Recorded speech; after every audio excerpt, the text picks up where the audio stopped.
Good evening and welcome to the main news broadcasting live from our Montreal studios here in Bulawayo. My name is Dora Ngube, Piso Munyeka, interpreting the bulletin in sign language. A look at our leading stories tonight. President Mnangagwa says favorable investment climate critical for industrialization agenda. In business, Mutapa Gold Resources secures $125 million United States to finance the Shamva Hill project.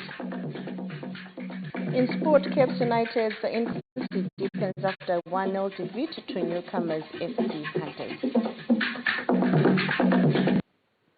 And now for the news in detail, the President, Dr. Emmerson Mnangagwa, says a favorable investment climate is a key driver of the industrialization and modernization agenda, positioning the country as a robust manufacturing and industrial hub for the region and international markets. He was speaking at the official opening of the inaugural Zimbabwe Industrialization Conference and Expo ZICE in Harare this Thursday.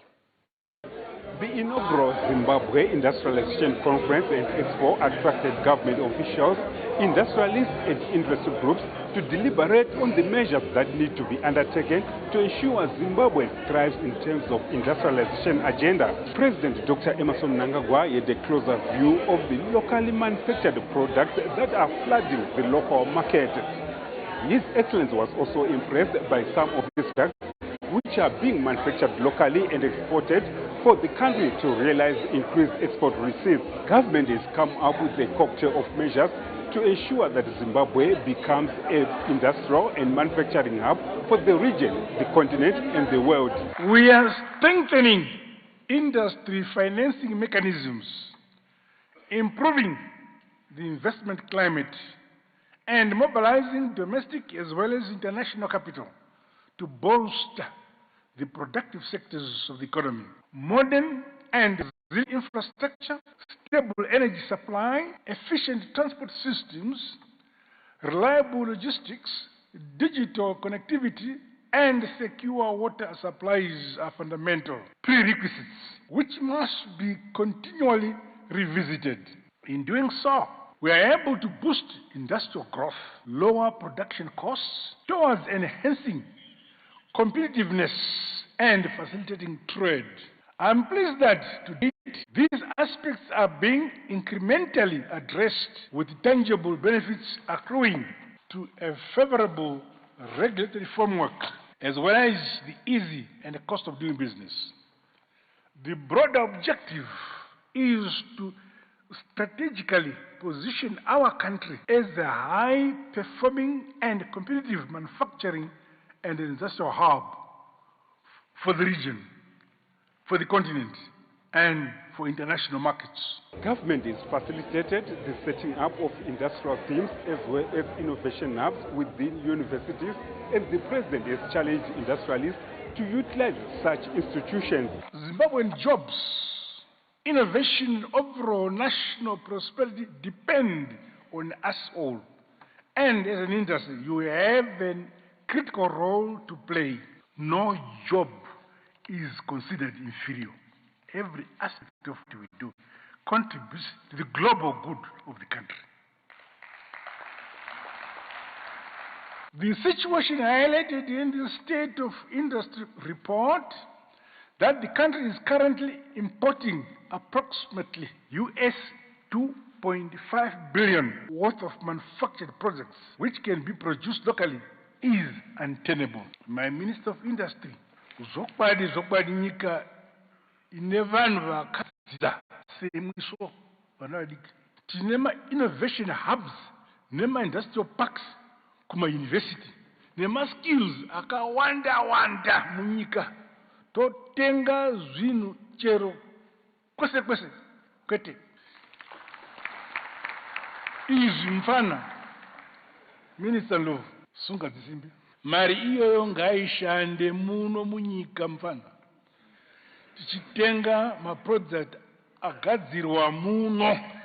We need to scale up beneficiation, value addition, manufacturing, and export of processed materials is now urgent. I'm confident that through stronger synergies within the manufacturing and other sectors of the economy, more can be done to accelerate the realization of these set targets.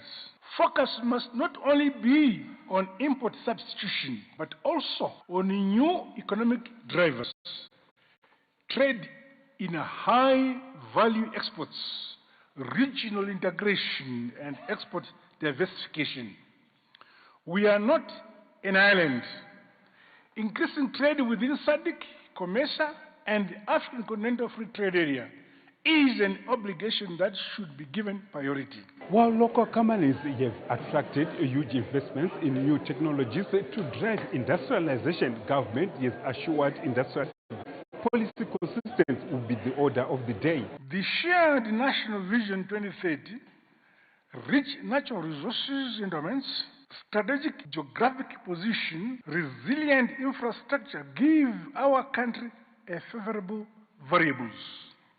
Additionally, skilled and entrepreneurial citizens, coupled with strong partnerships and efficient enterprises, provide the requisite ingredients necessary to drive industrialization and a prosperous economy. I call upon you, stakeholders in industry and commerce, to draw inspiration from our country's development philosophy. It is through our own hard work, disciplined focus, and patriotic commitment that we can accelerate industrialization through regional value chains, innovation, and trade, right on our unique national competitiveness. The empowerment, wealth creation, and the higher quality of social and economic services are the sum total of minerals processed locally. Agricultural products transformed into a finished export, manufactured machinery, pharmaceutical products, textiles, or engineering components made here in the country, in Zimbabwe. Under the State of the Industry Report 27, it highlighted the milestones that the Second Republic has registered in terms of infrastructure development while creating an enabling environment for local industries to thrive, hence the creation of thousands of employment opportunities for local people. Bruce Chawanda, CBC News, Harare. The inaugural Zimbabwe Industrialization Conference and Expo has created a platform to further capacitate the country's industrialization journey in line with the National Development Strategy 2 and DS2. The Zimbabwe Industrialization Conference and Expo 2026 indeed lived up to its billing, where several economic actors collaborated in order to identify ways to sustain the country's economic growth trajectory. It was based on the State of Industry report, which was released by the Africa Economic Development Strategy, which showed that Zimbabwe's economy has grown by more than 300% to $54 billion in just under 8 years. However, this conference is supposed to provide solutions on how to sustain these industrial gains. Indeed, the new industry is emerging. We have a new industry which have seen the old story that the industry is antiquated is gone. We have seen it in the visuals. In this study, we carried out a comprehensive study, Your Excellency, covering 2,071 firms across all the provinces. And this is a study of first of its own kind in terms of numbers, in terms of how many companies have been reached out to, in terms of the coverage across all the country. And we are so confident that everything which you are reporting here, no one can deny it, no one can go against it. I am pleased, Your Excellency, to report that Zimbabwe's manufacturing sector continues to demonstrate remarkable resilience and renewed momentum.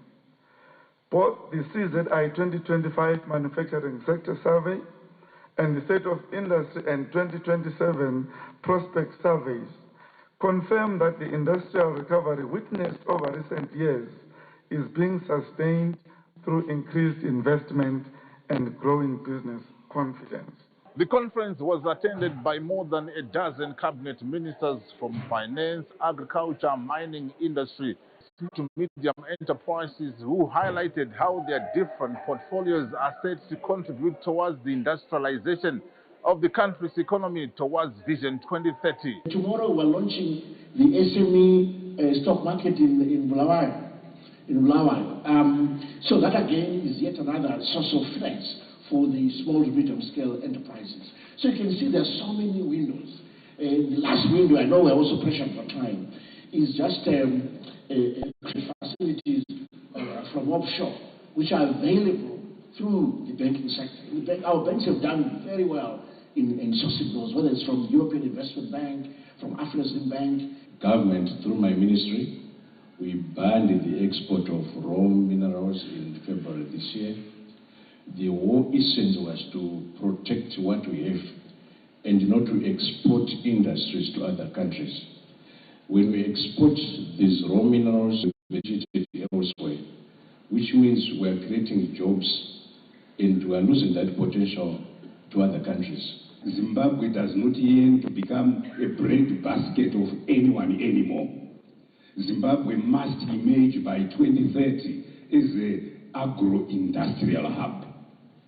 So by dint of geography, nestled centrally in Southern Africa, good logistics, good soils, good climate, but most importantly, this endowment, the talent, exceptional talent. These are the ingredients for a successful agro-industrial hub. When we talk of SMEs, Minister of Finance is here. 60% of the GDP of this country is coming from these SMEs. And this is why last week this hall was full and they were excited to showcase what they're doing. And the president was happy to interact with them and understand what is that the industry can do. How can those who are locally producing feed into our big industries? What is the downstream from the investment our president is galvanizing for this economy? How can they benefit from that? When the president toured some of the exhibitions here at the Expo, it was evident that Zimbabwe's industrialization journey is on a growth trajectory, which aligns with some of the results of the State of the Industry survey, which was presented here.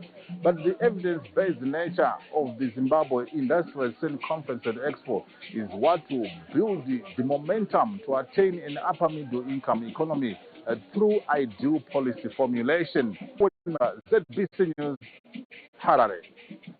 The General Secretary of the World Council of Churches, WCC, Reverend Andrew Pillay, met President Dr. Emmerson Mnangagwa at State House in Harare this Thursday, with development and nation building taking center stage. The World Council of Churches this Thursday met with His Excellency President Emmerson Mnangagwa here at the State House in Harare.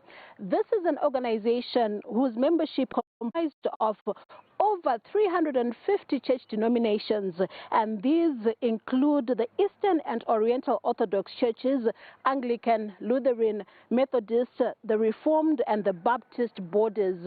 So the leadership was here at the State House and they held a closed-door meeting with the president.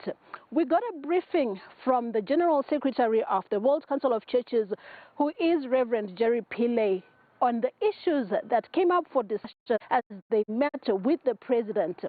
Unemployment amongst the youth and ensuring that employment is created, climate change, as well as the role of the church in development. Those are some of the key issues he said they spoke about. The World Council of Churches has worked with many countries, and we have been working with Zimbabwe, and we have been working quite intentionally with the Zimbabwe Council of Churches.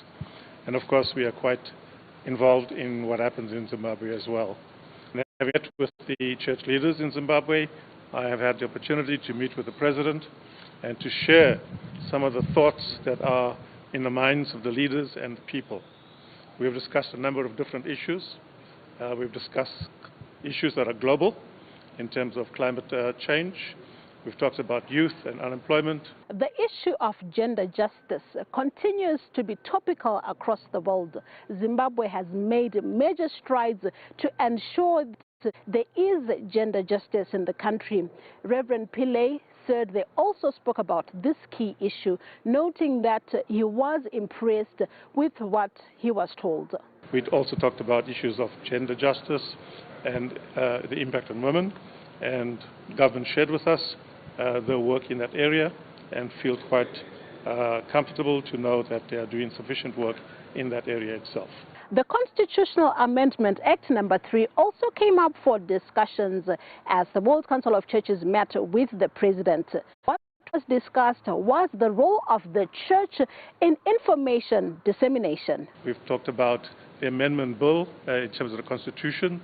We've had some discussions on that issue and how we can work together to advance that in the country in terms of the positive spirit of bringing people aboard.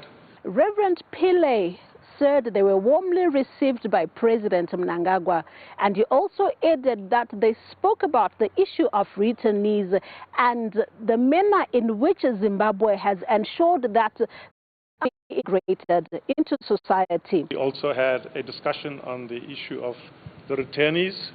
I come from South Africa myself, even though I live now in Switzerland and Geneva, but we discussed the issue of the returnees. We outlined the concern and the need to help for the reintegration of people into the Zimbabwean context. The President has given the assurance that government is on the top of that, and they are doing everything to receive people, to know that this is the home for them, and they are doing everything to make sure that they feel that they are back home. The President has indicated quite clearly that they have always said that anybody who from Zimbabwe has gone abroad, that Zimbabwe is always home. Reverend Pillay was accompanied by church leaders from various denominations.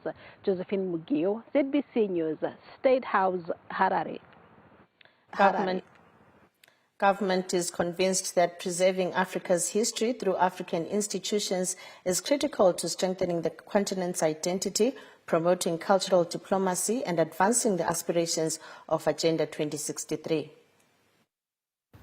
Founded in 2016 by Ambassador Kwame Muzawazi, the Institute of African Knowledge, INSTAC, was established on the firm belief that Africa's heritage, culture, and knowledge systems must be documented, researched, and narrated for Africans, by Africans, and on African soil. Now, this Thursday, Vice President Kano retired Dr. Kembo Mohadi joined diplomats, scholars, and traditional leaders in celebrating this 10th anniversary, describing the milestones as Africa's way of preserving and reclaiming its own narrative.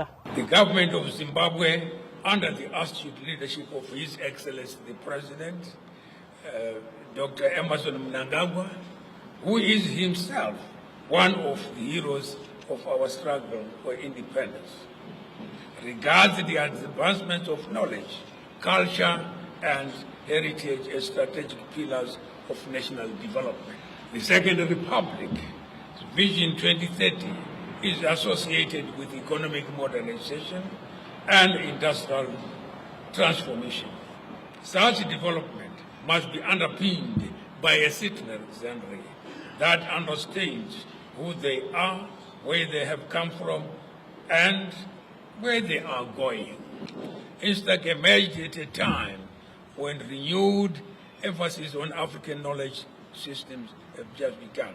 With support from government, INSTAC has published the seminal Africa Fact Book, thereby translating vision into practical cooperation and demonstrating the kind of investment we ourselves must put in Africa's intellectual renaissance. Vice President Mohadi said institutions such as INSTAC play a critical role in ensuring that future generations understand and know the African journey through authentic African voices. The museum is far more than an architectural landmark.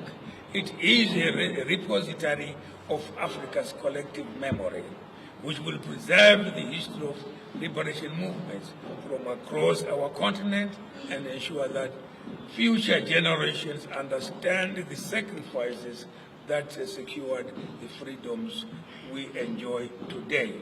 The government is proud to support this initiative because it reflects values that have always guided our foreign policy. Meanwhile, the Instac CEO, Ambassador Kwame Muzawazi, celebrated this achievement of Instac. Whatever we do at the Institute of African Knowledge is driven by what is found in the Africa Fact Book.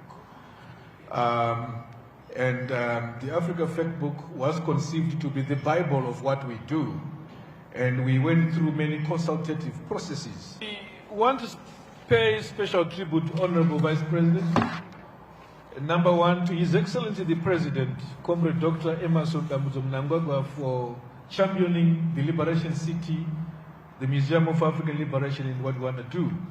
These celebrations, marking a decade since Instac was born, are reflective of the milestone it has achieved while mapping its future contributions towards cultural diplomacy, African Renaissance, and the Agenda 2063.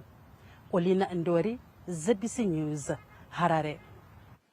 The First Lady, Dr. Auxilia Mnangagwa's Duke Drive, is igniting cultural revival across the country with the program drawing huge crowds in Uzumba Maramba Fungwe this Wednesday.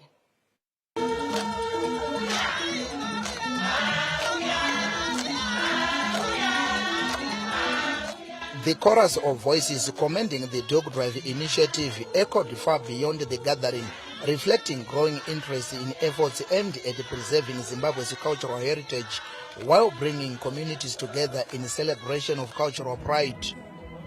This spirit of togetherness was evident in Uzumba, Mashonaland East Province this Wednesday, where multitudes of people gathered for Dr. Auxilia Mnangagwa's Duke Drive initiative. The event drew a large turnout, with the participants traveling from Toko, Mudzi, Goromonzi, Murewa, Uzumba, Maramba, Fungwe, and surrounding districts in appreciation of the initiative. Upon arrival, the First Lady received a warm and colorful welcome, with the gathering performing traditional songs and cultural dances that showcased the province's rich heritage and artistic diversity. Through this Wednesday's engagements, participants from different provinces were also given an opportunity to demonstrate various duke rapping techniques. Regai ndikusungirewo dhuku rangu zvandinoita roripeta triangle kuti rigare mumusoro risafudhunuke. So ndotenderedza ndodai nyangwe une mabraids, nyangwe une zuda rinongobuda zvakadaro. Ndoriunza pano ndobva ndarisunga, so ndinogona kurekonaizwa ndikaenda kana kupi kuti ndiri mudzimai wemuZimbabwe. Magariro edu atinoziva pachiwanhu, tingave pakugara, tingave pakubika, ndiwo aya anayo. Muroora ari kugara pana amwene naatezvara.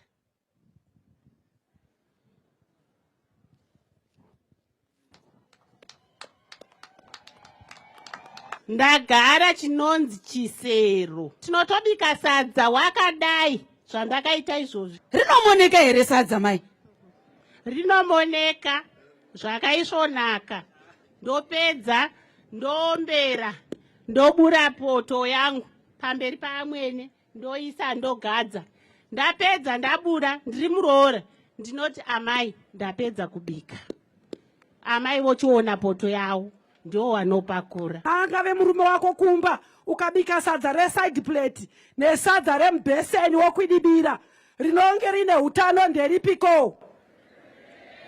Ehe, saka ukangozvifananidzawo iwewe pachezvako kuti ukafamba wakashama kureva kuti wafanana nesadza risina kukwidibirwa, nhunzi dzinongoya dzichingomhara. Not to be outdone was a young woman representing the 2000 generation, popularly known as Ama2K, whose innovative duke rapping style drew loud applause and admiration from the gathering. Masungiro andakaita ndemuroora muAma2K, asi ari kuda kuenda kunobika kuna amwene.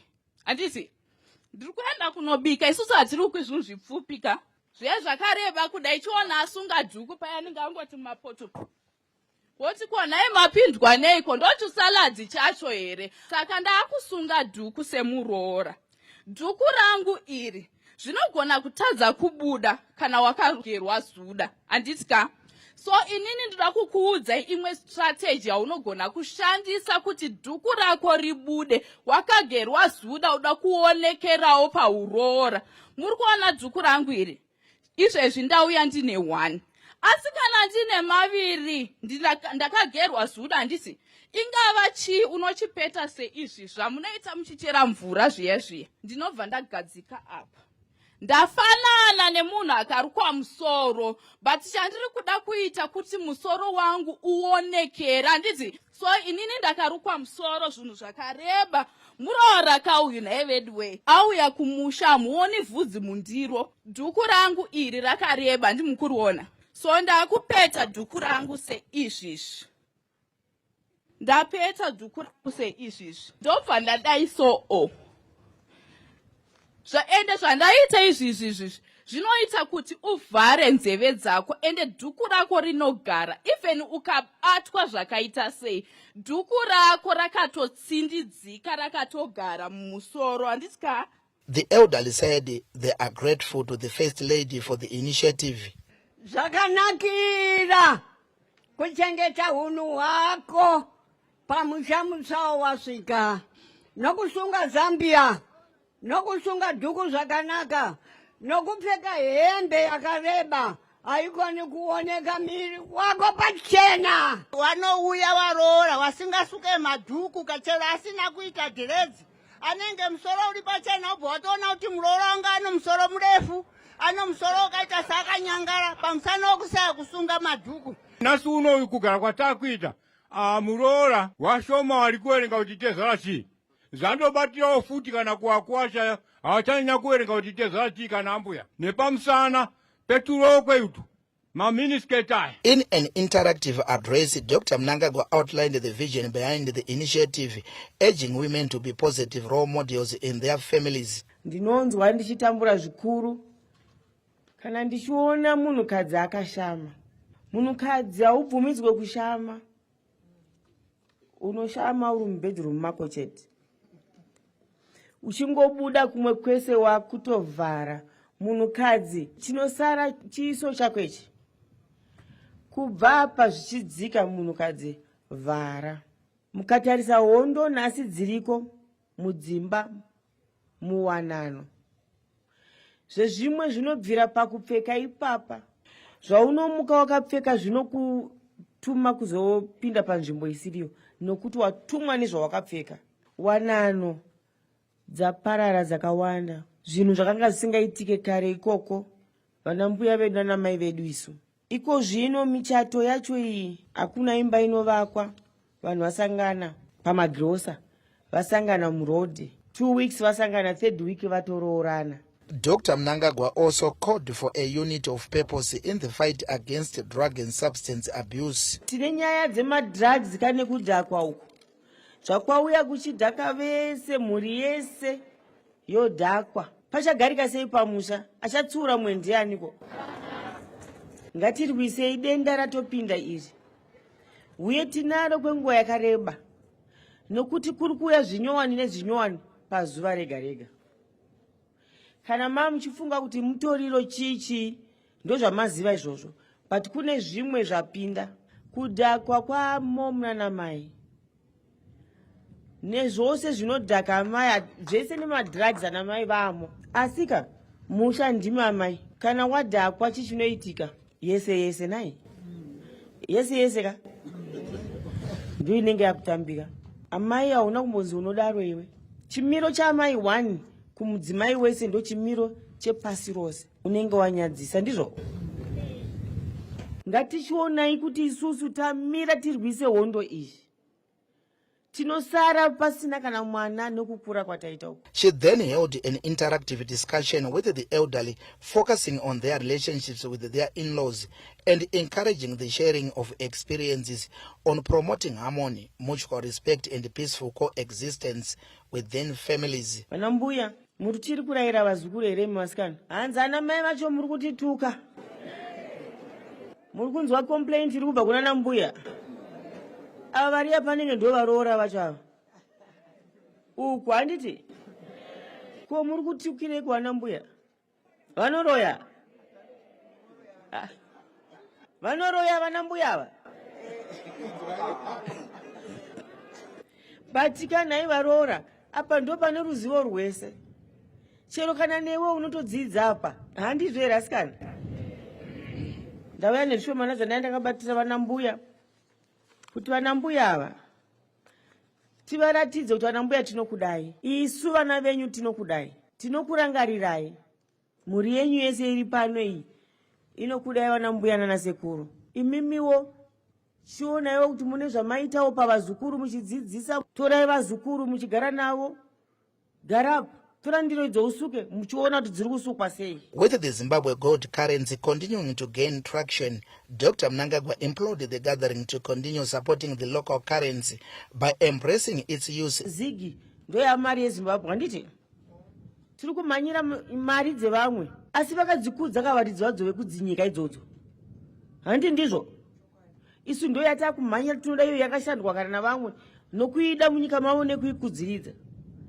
yedu youya unoona chisakusaida chitsvaga $. Ngatishandise mari yedu dzimwe mari dzakuvharwa kune dzimwe nyika kana muchimboverenga muchinzwawo dzakuvharwa nyika yega yega yomira nemari yayo ngatikudze nyika yedu tiishandire mhuri dzedu zichiita zvakanaka tichipromota mari yedu iyoyo inosimba izvino yakasimba ndo yamari yedu inotenga kwese kana vane matakshop pakazoya ripoti yekuti vematakshop ari kuramba mazigi varuda maUS munosungwa hatishandise mari yedu tiipromote isimbe. In support of the initiative, the First Lady brought a consignment of dukes, zambias and undergarments, including petticoats, which she personally distributed to jubilant beneficiaries amid scenes of excitement and appreciation. Keeping with her spirit of Ubuntu, Dr. Mnangagwa also brought a consignment of food hampers distributed to the gathering.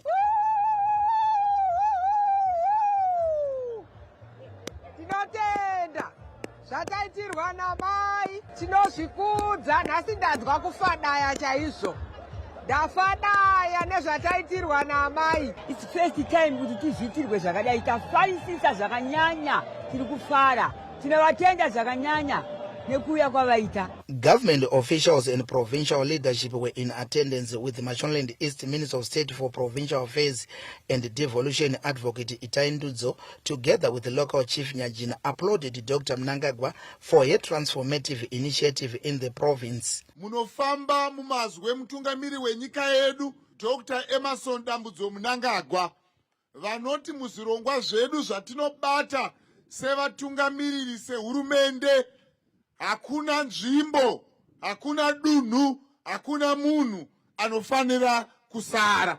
Matigutsa, matipfekedza, madzoreredza hunhu netsika dzechivanhu. The dog drive continues to expand its national footprint, having already been held in Mashonaland Central, Manicaland, Masvingo, Matabeleland South and Harare provinces, with each gathering attracting strong participation, reflecting continued interest of Dr. Auxilium Mnangagwa's initiative and its focus on preserving Zimbabwe's cultural heritage and identity. Peter Chivima, ZBC News, Uzumba Maramba Fungwe.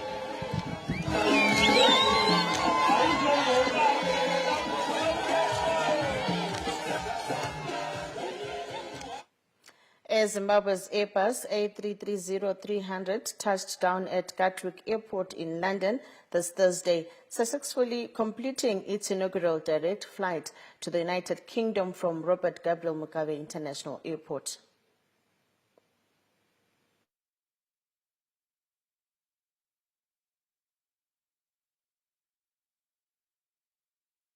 As the morning to a welcoming atmosphere, as ecstatic passengers celebrated the elimination of connecting flights, travelers aboard the inaugural flight celebrated the restoration of a direct air corridor between Harare and London. I had a wonderful experience, beyond my expectations.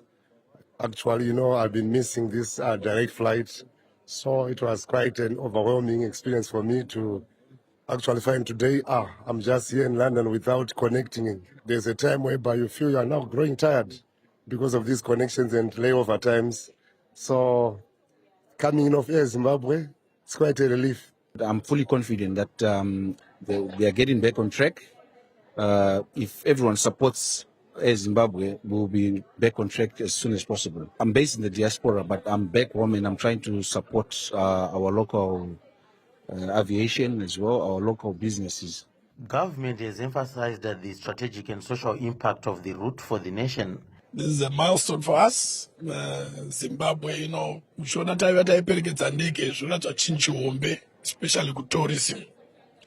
Vanhu vanochemera connectivity, hakuna tourism kana pasina connectivity. Saka isusu seministry of tourism tikushanda neministry of transport kuti pave neconnectivity. Vanhu ngavakwanise kufamba vauye kuZimbabwe kuzodya mari dzavo ese takavamirira topa hospitality yacho chaiyo. To the Zimbabwean community, right here in the diaspora, this is good news. Where you are talking of connectivity, at times you'll need 2 days to come back home. But alas, now 10 hours, you're already back home. And the goodness of this flight, some of us, we started in the office yesterday. We went to Parliament. At the end of the day, we had meetings in between. And at the end of the day, we had then to go to the airport. So you can see the convenience of this flight. A welcome dinner is on tonight at the Cumberland Hotel in London, where Transport and Infrastructural Development Minister Honorable Felix Mona will be the guest of honor. The dinner will also be attended by aviation stakeholders and diplomats. John Nandara, ZBC News. The Constitutional Amendment Act No. 3 has emerged as a key milestone for the Attorney General's office during a period marked by significant progress in drafting laws aimed at strengthening governance, promoting constitutionalism, and supporting national development. Addressing officials from the Office of the Attorney General at their mid-term review meeting in Masvingo, Attorney General Mrs. Virginia Mabiza said legislative drafting was at the heart of their mandate, with 18 bills and 101 statutory instruments prepared during the first half of the year. One bill has since been ascended to by the President, Dr. Emmerson Mnangagwa, into law, while 17 others are before Parliament for consideration.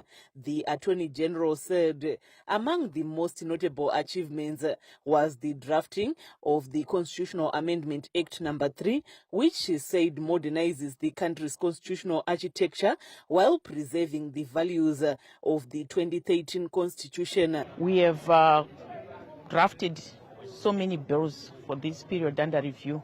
In fact, we drafted 17 bills, which is a milestone if we compare with what we used to do in the past. In addition to that, we drafted Constitutional Amendment Bill No. 3, and it is now law after His Excellency the President assented to the bill. So we have also done a lot in terms of litigation. We have done over 900 cases that we have represented government for the period under review. We have also drafted contracts and given legal opinion to all government departments. So we are here to review that process to see where we can improve and the challenges, how we can overcome them. The Attorney General added that her office performed well in terms of case processing and delivery of quality legal advice. We are looking at improving on our current mandate in the sense that whereas we have done 17 bills to date, that's not enough. We believe we can do more. So we believe we are going to draft more bills. Since our officers are now trained, we have higher targets, and we also want to reduce default judgments in as far as litigation is concerned. Permanent Secretary for Masvingo Provincial Affairs and Devolution, Dr. Admopa Zhakavambwa, encouraged the Office of the Attorney General to continue drafting bills that strengthen governance institutions.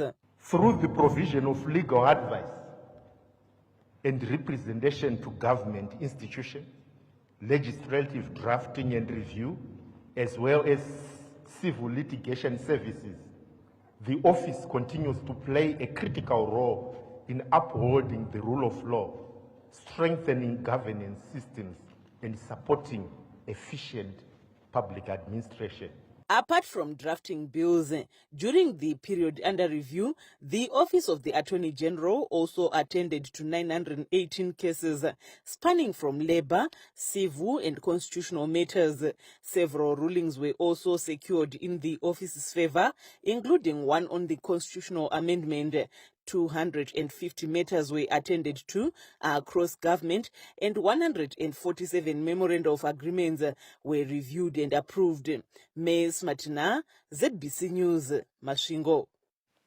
Government is in the process of implementing the operationalization and execution of the new provisions of the Constitutional Amendment Act No. 3.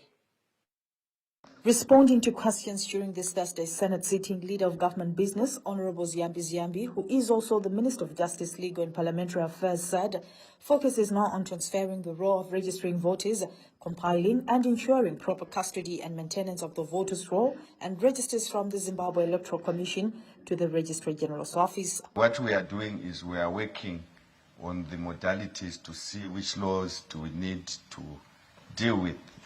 I can cite the Electoral Act. We will need to amend it.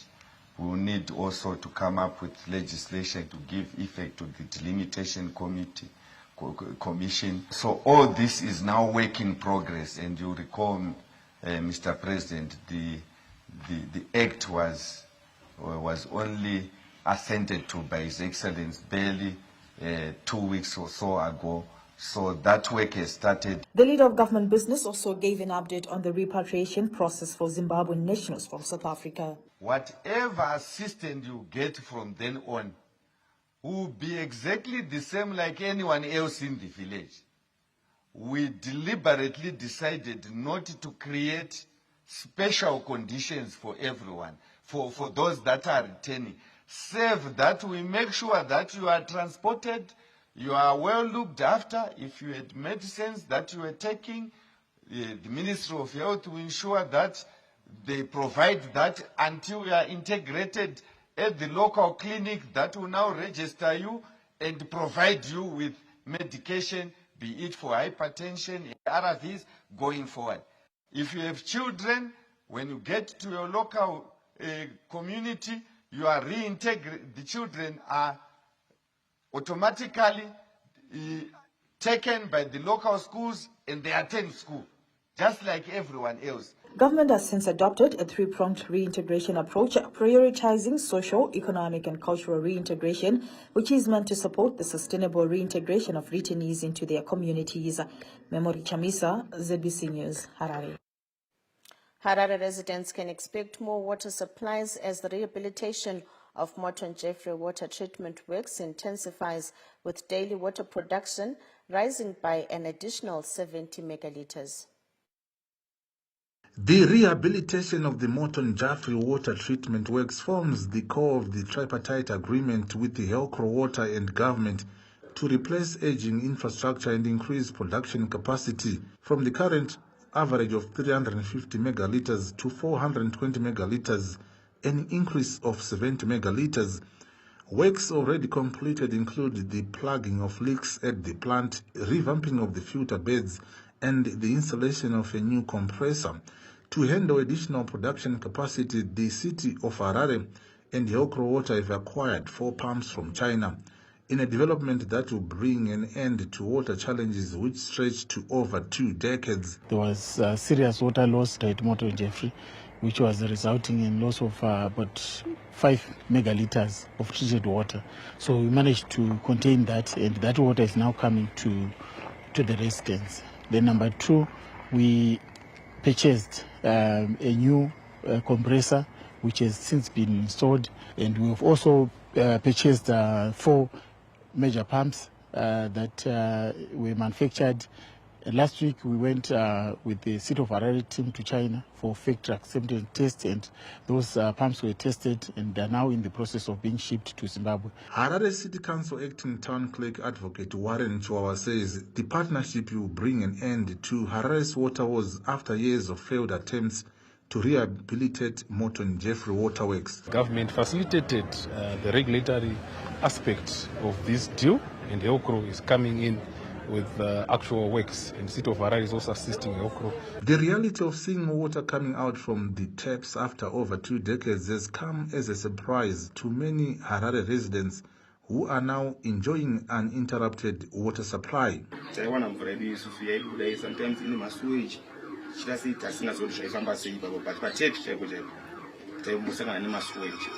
But then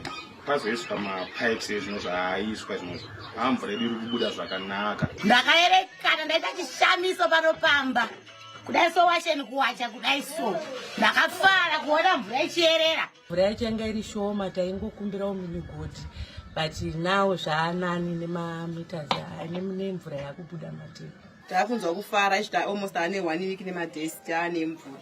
The Harare Water Project also encompasses the installation of prepaid smart water meters and replacement of old asbestos pipes with new PVC pipes to reduce non-revenue water to revamp Harare's water infrastructure. The tripartite agreement is one of the models conceived by government to develop the country's key infrastructure, which has been extended to local authorities as the Second Republic spearheads the attainment of an upper middle-income society by 2013. Owen Mandova, ZBC News, Harare. Visiting registrars general from across Africa have been charmed by Zimbabwe's modern e-passport and vital registration system, describing it as a benchmark for secure identity management and efficient public service delivery on the continent. The annual expert group meeting for African registrars general and the board of the African Civil Registration and Vital Statistics meeting continued in Zimbabwe, with the delegates touring the Hwange Registry Office to gain first-hand appreciation of the country's civil registration services. We can see really a decentralized, fully system that works, and then also allows the citizen to come and get everything done in one single day, which is really a tremendous move. Notre déplacement dans cette région a été surtout fastidieuse. Our experience has been very good because we have come to discover another experience here in Zimbabwe, to see that people can even obtain their passports in the towns or in the districts that are far from the capital city. Decentralization here is actually at another level. Decentralization has been taken closer to the people, even in terms of passports, for example. I have seen that, people can apply here and are able, to get their passports within a period of 7 days. Zimbabwe also shared progress made in digitalizing its civil registration systems. In terms of the vital civil registry and vital statistics systems, we have computerized all our 10 provinces, all our 63 districts, and of the 209 sub-offices. So far, we've computerized more than 20. The Southern African country introduced the e-passport services in 2022 as part of efforts to align with international standards while speeding up the processing and issuance of travel documents. Tichaona Kurewa, ZBC News, Hwange. Please note that for these and other stories in detail, you can log on to our website, zbcnews.co.zw. You can visit our X handle at ZBC News Online, our Facebook page, ZBC News Online, as well as our YouTube channel, ZBC News Online. And for stories still to come in this bulletin. In business, Mutapa Gold Resources secures $125 million United States to finance Shamba Hill project. And in sport, Cape United's inconsistency deepens after 1-0 defeat to newcomers FC Hunters. We take a break to stay with us.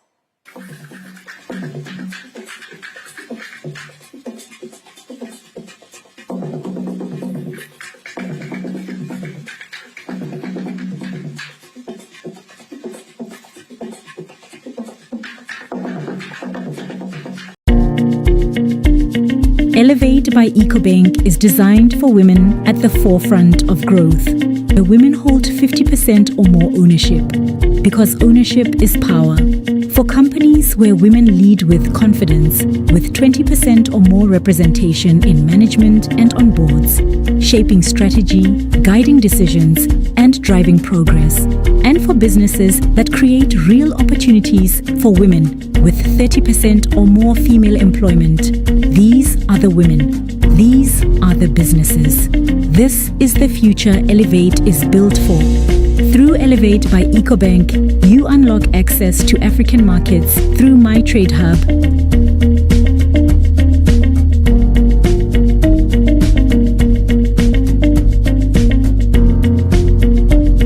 Elevate by EcoBank, the Pan-African Bank.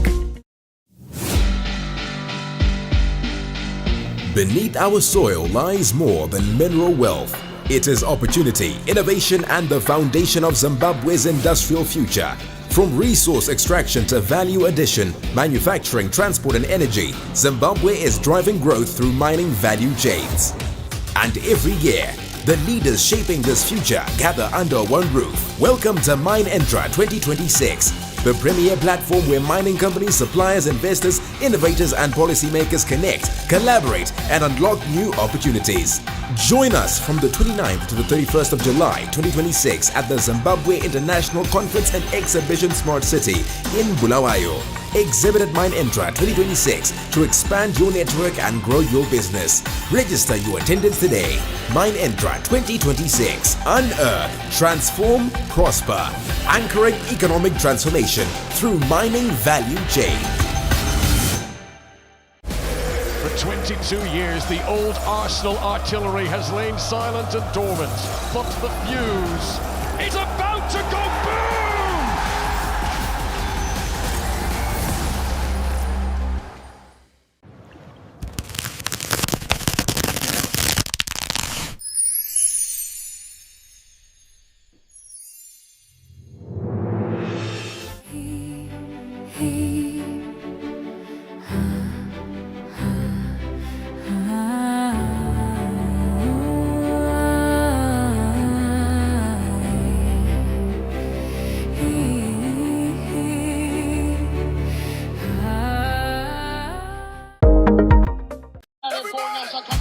For over a decade, Zimbabwe waited. Now our game returns. One nation, one competition, one dream. Bringing Zimbabweans together through the game they love. From juniors to professionals, from beach soccer to futsal, from every corner of Zimbabwe. A pathway from community fields to national teams. The Munumutapa Challenge Cup is calling all genders, all regions, all of Zimbabwe. The biggest cup challenge this nation has ever seen. Follow the journey, support your team, be part of history.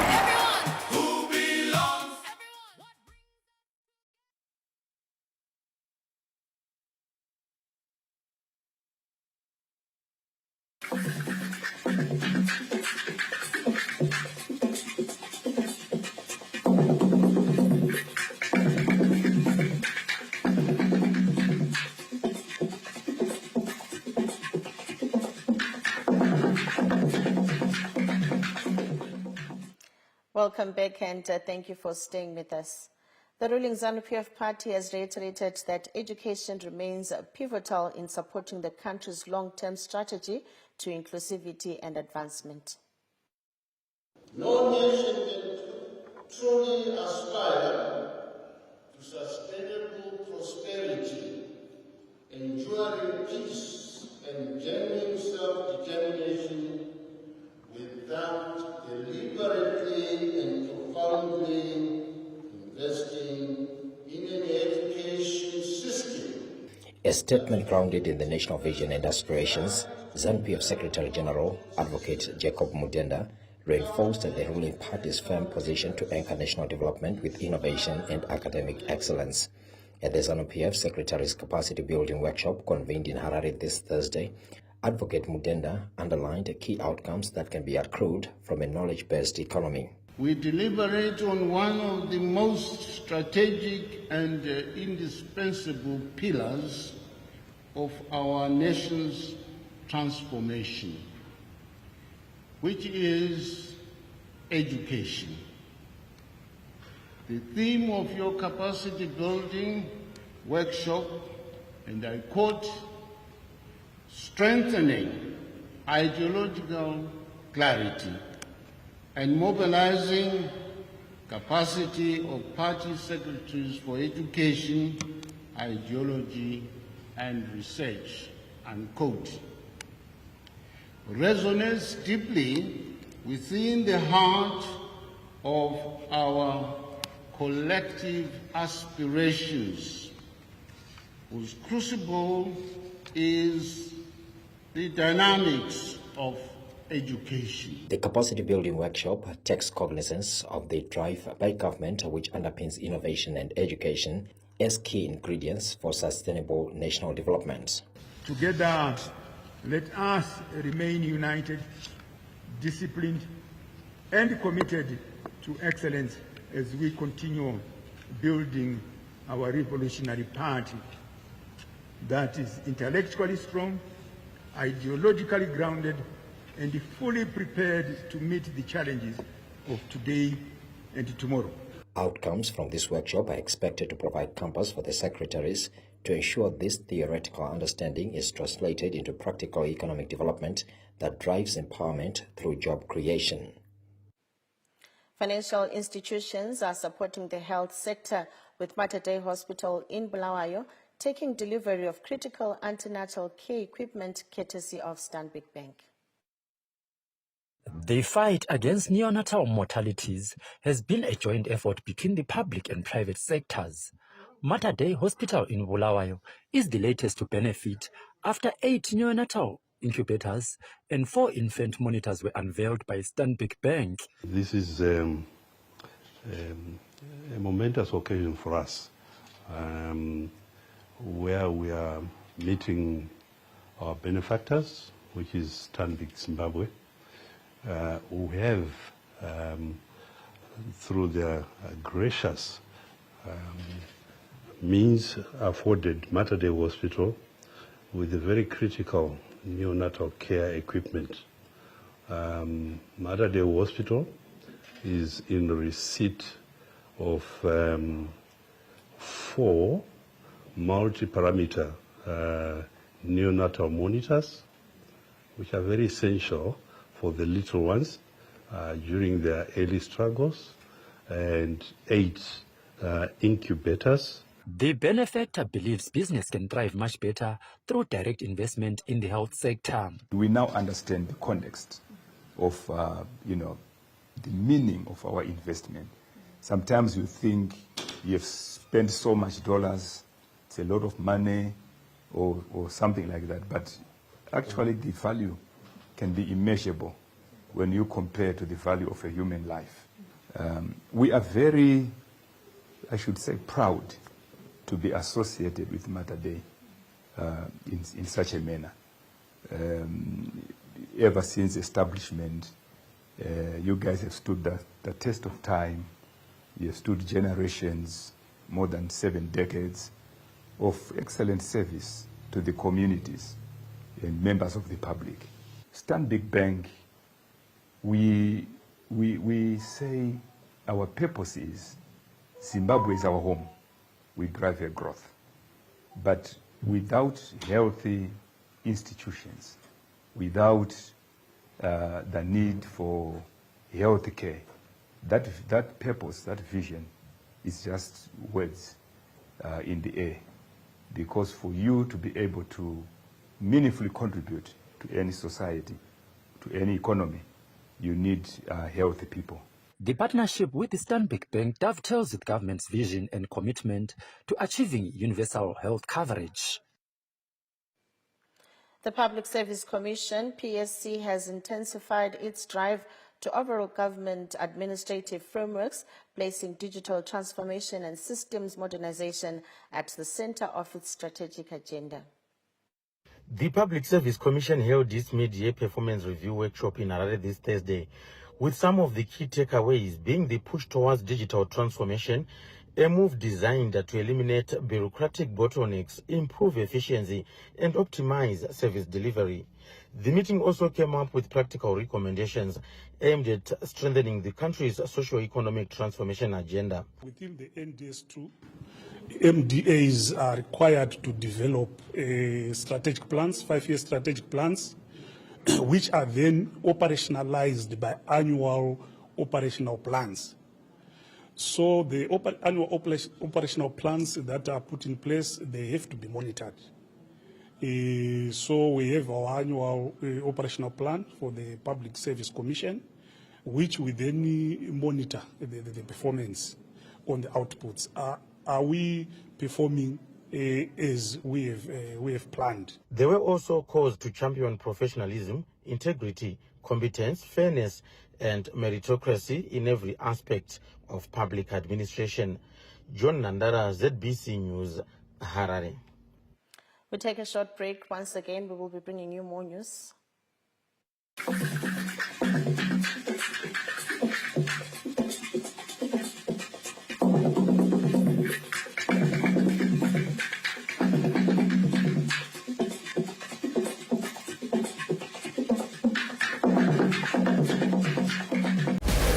22 years, the old Arsenal artillery has lain silent and dormant, but the fuse is about to go boom!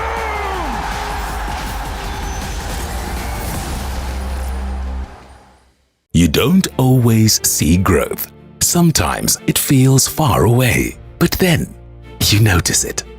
When worry leaves a room and doesn't come back.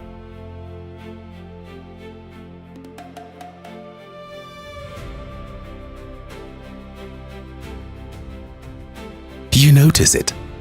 When hesitation turns into confidence. When potential stops waiting and starts showing up. You notice it in the comfort that wasn't there before. In the quiet protection of what sustains us.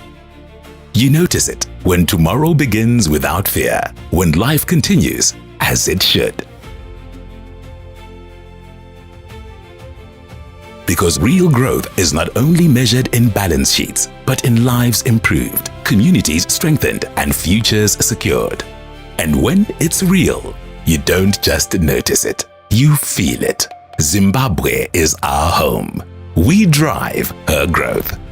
Starbright is back. Bigger, louder, life-changing. Do you have what it takes to be a star? This is your moment to shine. Stand a chance to win $3,000 cash plus a residential stand, a recording contract, and many other exciting complimentary prizes. For one life-changing winner, all it takes is a bold decision. Registration is only $5 per person. $5 could unlock your future. $5 could launch your dream. So, what are you waiting for? Register now for only $5 using our easy WhatsApp registration system. Simply send hi to the official Starbright WhatsApp number 0786-259-971. Follow the prompts to submit your details. Upload your audition video directly on WhatsApp, less than 60 seconds long. Make your payment. Receive instant confirmation of your registration. It's fast, simple, and convenient. Thousands will audition, but only a few will rise to greatness. Don't watch others become stars while you stay in the shadows. This could be your season. This could be your breakthrough. This could be your Starbright moment. Starbright, Season 14. It's your time to shine.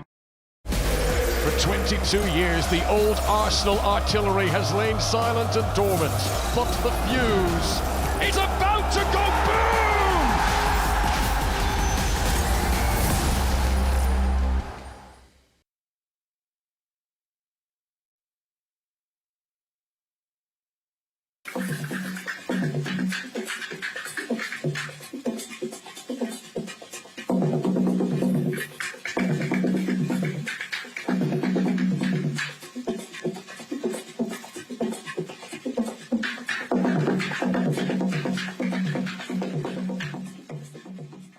And now taking a look at business news, the country's largest gold contributor, Mutapa Gold Resources, has secured a $125 million United States war chest to finance the Shamva Hill project, sourced through a syndication of 7 local banks. Shamva Gold Mine is one of the exciting and robust investment vehicles under Mutapa Gold Resources. And now its story is expected to jump on the back of an investment package that has just been mobilized by local financial institutions. The war chest that has been unveiled here in Harare amounts to at least 125 million United States dollars. And this is expected to ensure that the Shamba Hill project takes off and also contributes significantly to output at the gold mine. The 125 million United States dollar capital injection is a result of a syndication of financial institutions. It is lauded as a massive milestone for Shamba Gold Mine, which is eyeing to develop the Shamba Hill project, an open-pit mining initiative with an anticipated output of 2 million tons of ore annually. Mutapa Gold Resources appended their signature with the banks this Thursday, setting a pedestal to unlock the mining revenues into $1 billion revenue. About 75 million of that will go to our Shamba Hill project, which will, as indicated earlier, will result in Shamba production coming up from 66 to about 200 kgs. The balance of that funding will go to Jena Mines. Jena Mines perhaps is up of the 3 operating companies that we've got, is the one that perhaps has got the brightest future.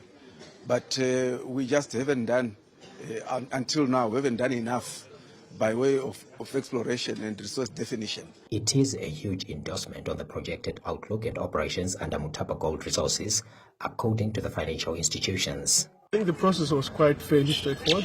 What we did was a syndication of 6 banks that came together to try to fund a requirement that Mutapa Gold had come to us as banks. Initially, they were looking for $75 million. When the banks came together and we did the process, we went with mine, we met with management. There was an excess subscription, which is why we've raised $135 million today. What Shamba project requires is far in excess of that. I think just about 152, but I think there will be other ways to fund the balance, which is now quite fairly small.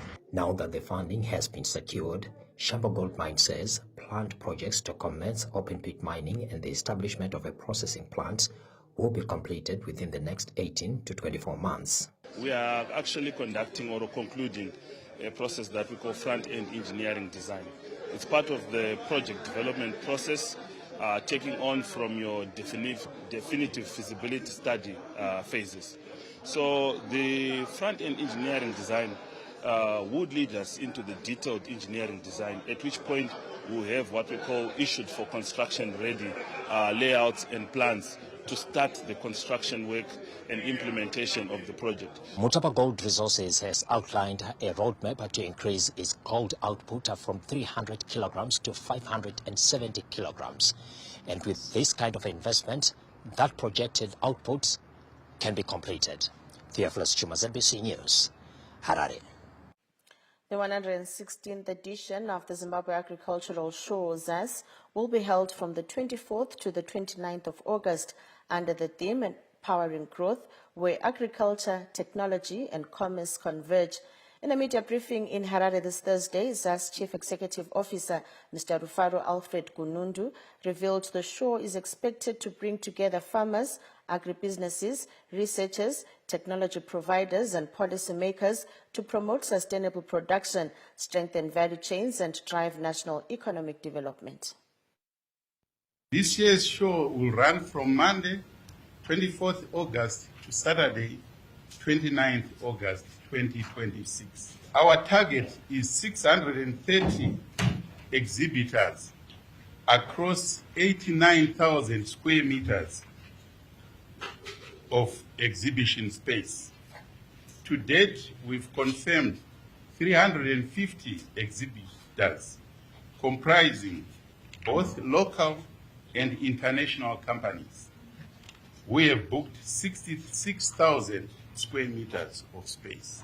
This strong uptake reflects growing confidence in the show as the definitive marketplace where agriculture, technology and commerce converge to power growth, create jobs and unlock investment. Our show exhibitors competitions, ZAS 116, will feature strong competition across livestock, crops and agri-products. To enhance visitor convenience, we have introduced online registration, online ticket sales, additional entry gates, and expanded and more secure parking areas. And that's it in business news. We return with sports news after this break.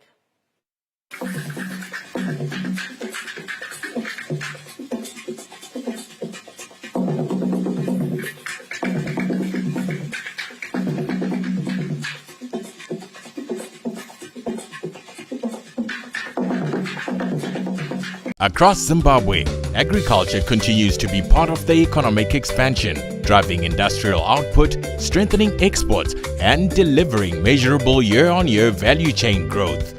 One platform stands at the intersection of capital and innovation, the 116th Zimbabwe Agricultural Show. From the 24th to the 29th of August 2026, join us as we roll out under the theme Powering Growth, where agriculture, technology, and commerce converge. ZAS 2026 is the ultimate nexus for enterprise. It's a premier ecosystem where primary producers, tech giants, and industrial leaders synchronize to deliver market-ready solutions. Gain exclusive access to the Agricultural Research Excellence and Technology Indaba, the forum where experts turn industry challenges into high-level commercial opportunities. If growth is your mandate, if market leadership is your objective, if success is your horizon, then see you at ZAS 2026. For more info, visit www.zas.co.zw. Every day, millions of moments travel through the air. A call home, a payment made, a lesson learned, a life saved. But behind each moment is something steady, something quiet, unseen, unshaken, powering connection, supporting lives. This is Econet Infraco, Zimbabwe's largest private infrastructure group, comprising towers, power, and real estate. We build and operate the essential systems that hold the country together with scale, certainty, and purpose. We bring together three powerful engines of progress under one roof. Towers that carry the signal, clean energy that keeps it alive, and foundations that hold it all in one place. Because behind every connection, every transaction, every step forward, there's a quiet force. Econet Infraco, built for resilience, designed for growth. For 22 years, the old Arsenal artillery has lain silent and dormant, but the fuse is about to go boom!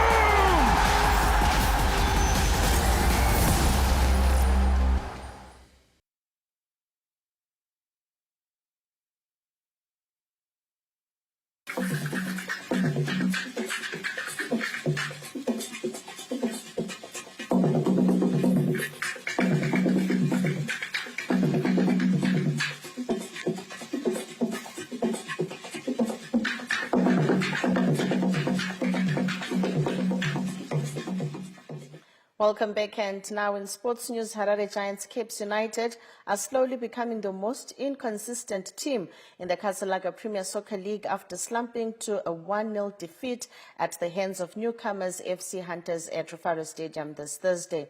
Makepekepe, who were hoping to close in on the leading pack after their 2-0 victory over Manica Diamonds last weekend, were out of sorts and failed to find a way past FC Hunters this Thursday. The loss to the newcomers compounded to a worrying run of form as the Green Machine have managed just a win, 3 draws and a loss from their last 5 outings. Now for FC Hunters, it was just a happy hunting ground against the Harare Giants, a team that is fighting to step away from the danger zone, bagged the precious 3 points, courtesy of Godfrey Taboa's strike, breathing new life into the newbies' survival hopes and leaving Cape United fans questioning whether the side is suffering from a lack of cutting edge or enduring a patch of bad luck. With the consistency proving elusive, pressure is mounting on the technical team to find the best formula to turn these draws into maximum points and keep Cape United stay in contention for silverware. Elsewhere in other matches, Triangle and Gesa Platinum played out to a 1-0 draw, while Hard Rock bounced back to winning ways courtesy of their 2-0 victory over New Police Agaba. Anna Shebron, ZBC News, Harare. The coal mining town of Hwange is bracing for a football spectacle after the Munumutapa Challenge Cup draw delivered dream fixtures, with Giants, Highlanders and Dynamos set to return to the famous colliery in the round of 32. Once a fortress and one of the most intimidating venues in Zimbabwean football, the colliery is set to roar again as two of the country's biggest clubs make their return to Hwange in the inaugural Munumutapa Challenge Cup. Highlanders have been drawn against Black Rock, while perennial Giants Dynamos will face a determined Hwange Football Club side in what promises to be a highly anticipated knockout battle. For the Hwange community, these are more than just cup fixtures. They represent the return of big-name football and a chance to relieve the atmosphere that made the colliery a feared destination for visiting teams. Meanwhile, Hwange Football Club are viewing the high-profile encounter as a crucial test of progress as they prepare for a possible return to the Premier Soccer League. That is true. To us, it wasn't a disappointment. Yes, we are in Division 1, but we have never considered ourselves as a team in Division 1. So this match is going to get our strength again. We are expecting to be in Premier League next year. So I think this is the starting point for us to know where exactly we stand. The Munumutapa Challenge Cup has produced exciting matchups, with Chicken Inn set to face against Black Stars in another intriguing round of 32 encounter. You have to beat the best. And we all understand that Ngezi have really been in top form, really played well this season. We're also drawing confidence from the last match that we played against them. It was an interesting one. Of course, in the end, they won 3-2, but it was an interesting match. We took the game to them at their home ground, and this time around, they're coming over here.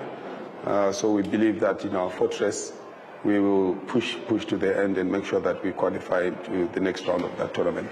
Women Premier League side Mpopoma Sports Academy have been handed a date with the Rental Spoko Queens, with head coach Evans in it embracing the opportunity for his players to shine on a bigger stage. We don't know the opponents, how they play, but we are ready. I hope we are going to have better results in the tournament, so the teams are preparing very hard for this tournament. It's a very big tournament in Zimbabwe, so it's going to be a tough game. The Munumutapa Challenge Cup round of 32 fixtures will be played next month, with the clubs across the country chasing history in Zimbabwe's richest knockout competition. Mtokozi Stulu, ZBC News, Bulawayo. Zimbabwe's hopes of a winning start in the T20 International Series against India were dashed after the reigning world champions cruised to a commanding 7-wicket victory in the first match at Harare Sports Club this Thursday. A spirited half-century partnership between Wesley Madevere and Tadiwana Shemarumani could not help the hosts. Wesley Madevere and Tadiwana Shemarumani rode back the years with a fighting 50 partnership after Zimbabwe found themselves under pressure. The pair, who grew up in the same neighborhood in Chichingwiza and progressed together throughout age group cricket, combined brilliantly to steady Zimbabwe's innings, but their familiar understanding could not rescue the Chevrons from a modest total of 125 for 7 after losing early wickets. Having a guy like Maru, it was a massive bonus for me. To be honest, it was a win-win situation, and hopefully a long way to continue. It's quite a difficult wicket to just go there and try and express yourself, but I felt like they really bowled well. Obviously, we lost too many wickets in the power play. It's one of the things that the boys will definitely look at, and hopefully we'll get it right the next game. If Zimbabwe's partnership stayed nostalgia, India's reply showcased the future of world cricket. 15-year-old Vaibath Siriavanchi was named the player of the tournament when Zimbabwe hosted the ICC Under-19 Cricket World Cup earlier this year, returned to familiar surroundings, and lit up Harare Sports Club with a breathtaking display. The teenage sensation has smashed an 18-ball half-century as India raced to a 7-wicket victory with 40 balls to spare, giving the visitors a 1-0 lead in the 3-match series. The two sides return to a Race Sports Club on Saturday for a must-win second T20 international for the Chevrons. Lawrence Tuseda, ZBC News, Harare. Let's take a look at the weather report. It's the tale of two weathers. We were expecting a warmer Friday and a cooler weekend. But for today, we're generally sunny skies as a prelude to what is going to happen on Friday. And with that, we had colder conditions because of those same clear skies, which led to a bit of ground frost over areas such as Rusape and Nyanga, where we had severe ground frost, and this led to a bit of crop damage in a few places.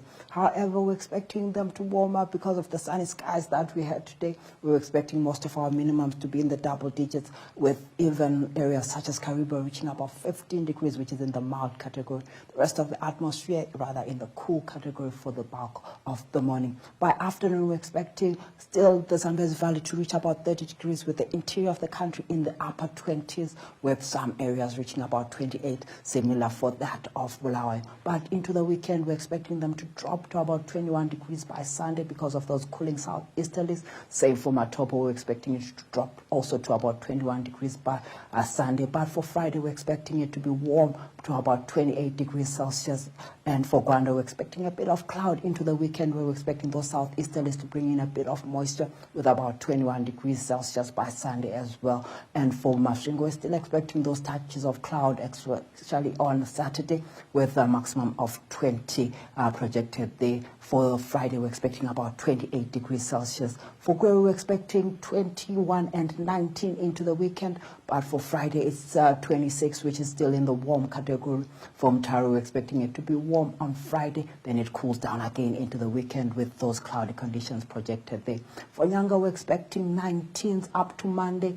But for Friday, we're expecting it to be at 24, which is rather warm for Nyanga area, where we're expecting it to warm up again into next week. For Marondo, we're expecting 21s into the weekend. But for Friday, it's warm with 25. We're expecting you to keep hydrated. Same for those in Harare, in the Sunshine City. We're expecting a sunny weekend and a bit of cooling on Sunday there. For Kwekwe, we're expecting maximums of 25 and 24 into the weekend, as well as on Monday. But for Friday, it's a scorcher at 29 degrees Celsius. So please carry a sun hat if you happen to be in Kwekwe. Same for Kadoma, we're expecting a maximum of 30. Then it cools down to about 25 by Sunday.